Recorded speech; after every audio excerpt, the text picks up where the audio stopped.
So let's start the topic angle between two lines। हम लोग 3 dimensional geometry में ये टॉपिक पढ़ रहे हैं, एंगल बिटवीन टू लाइंस। तो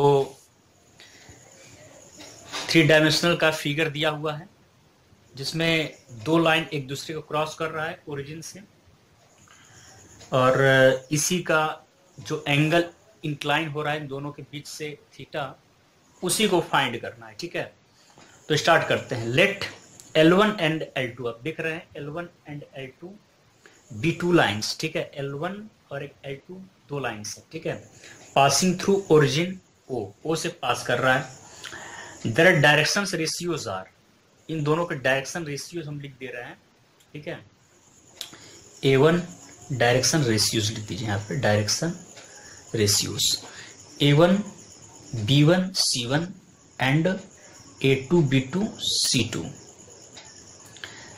रिस्पेक्टिवली किसके डायरेक्शन रेशियोज हैं? L1 एंड L2 लाइन्स के, एक L1 लाइन का और एक L2 लाइन का। ठीक है, सिंपली आप देख रहे हैं। और तो फिर यहाँ पर देख लेते हैं। और लेट कैपिटल P, ये कैपिटल P पॉइंट है, कैपिटल Q पॉइंट है। Let capital B point on L1 and capital Q on L2. Consider the directed line OP। आप देख सकते हैं अब O से, ओरिजिन से एक OP डायरेक्टेड लाइन है और एक OQ है। ठीक है, OP and OQ, OP and OQ are directed lines from O।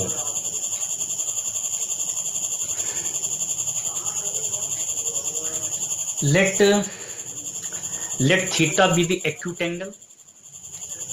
Theta जो है आपका एक्यूट एंगल है। एक्यूट एंगल मतलब 90 डिग्री से कम। ठीक है, थीटा आपका एक्यूट एंगल है जो ये बन रहा है। ठीक है, वो आपका 90 से कम है। एक्यूट मतलब 90 से कम। ठीक है, तो हमें क्या करना है आगे?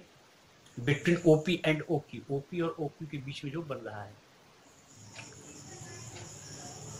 Between OP and OQ, OP और ओक्यू के बीच में थीटा का एंगल है। ठीक है, सिंपली हो गया। Now recall that the directed line segment OP and OQ, OP and OQ और वेक्टर्स। ठीक है, उसके डायरेक्शन है और मैग्नीट्यूड है, तो वो आप क्या है? वेक्टर्स है विद कंपोनेंट्स। इसके जो कंपोनेंट्स ऑफ लिख दिया जाए यहाँ पर, components of line OP and OQ, A1 B1 C1 and A2 B2 and C2 respectively। Okay, तो ये चीजें हमारे पास हो गई। और therefore the angle theta, therefore angle theta between them is,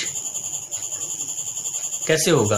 आप देखेंगे यहाँ पे हो जाएगा cos theta is equal to mod A1 A2 plus B1 B2 plus C1 C2 upon square root A1 square plus B1 square plus C1 square. और here is your A2 square plus B2 square plus C2 square. ठीक है, ये आपका first equation हो गया। तो cos theta हम लोग इन दो लाइंस के बीच में थीटा बन रहा है वो यहाँ से निकाल सकते हैं। cos थीटा पहले निकालेंगे तो mod A1 A2 plus B1 B2 upon C1 C2 upon square root A1 square plus B1 square plus C1 square into square root A2 square plus B2 square plus C2 square. ठीक है, तो ये आपका first equation हो गया। और इसी चीज को हम लोग साइन के फॉर्म में दिखाया जाए इस cos को, तो कैसे करेंगे? In sine form. ठीक है,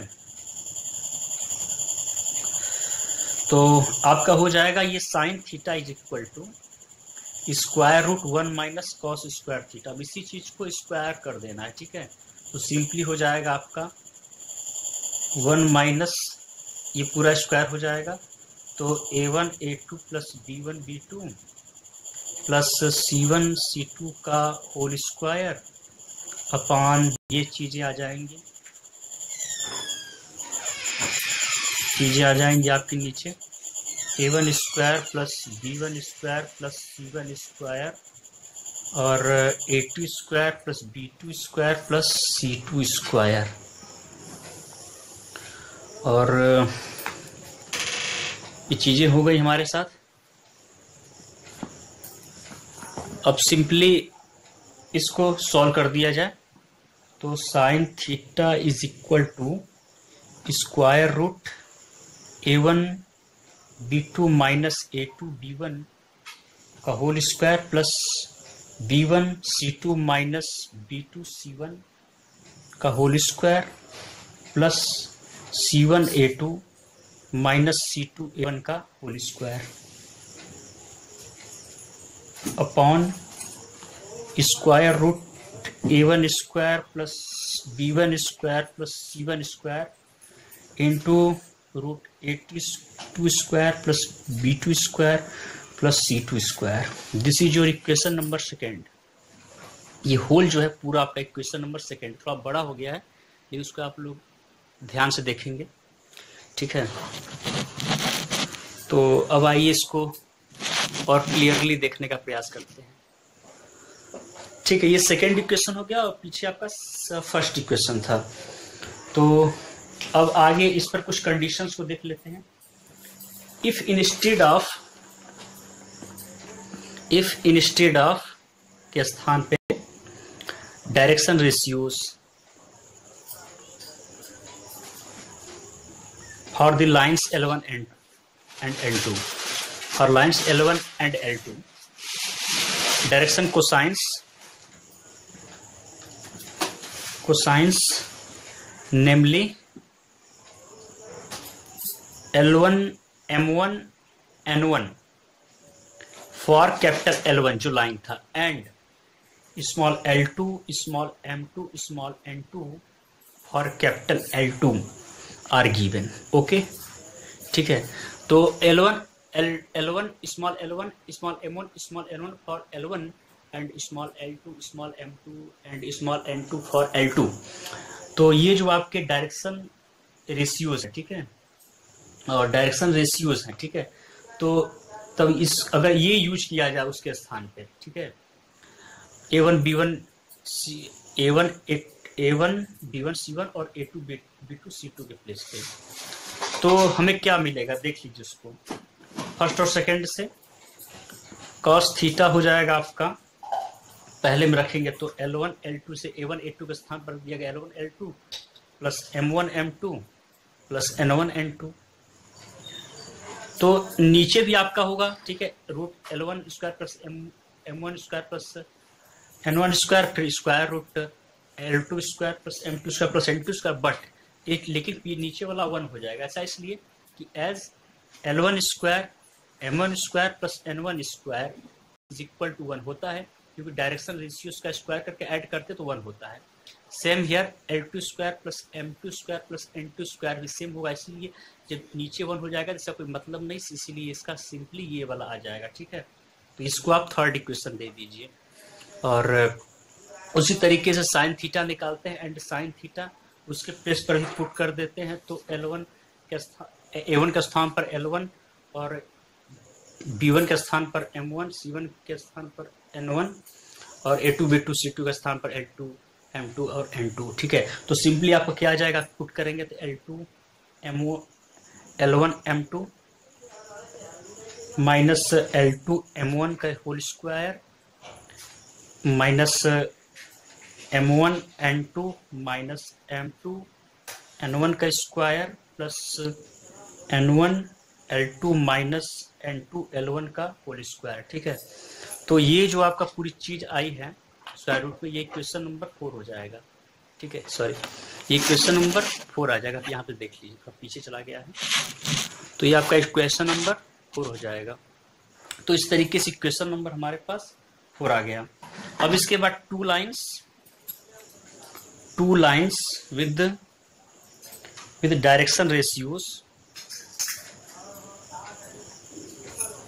A1 B1 C1 and A2 B2 C2 R। अब दो लाइन्स है, ठीक है, with direction which is A1 B1 C2 and A2 B2 C2 R।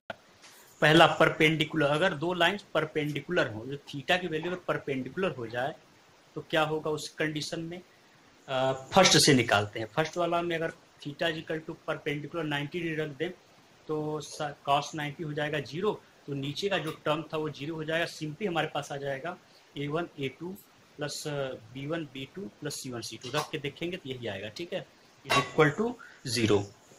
और सेकेंड, अगर पैरेलल हो, अगर ये पैरेलल हो थीटा, मतलब दोनों लाइन पैरेलल हो एक दूसरे के, यानी थीटा इज आपके 0 डिग्री, ठीक है, तो उस कंडीशन में क्या होगा कि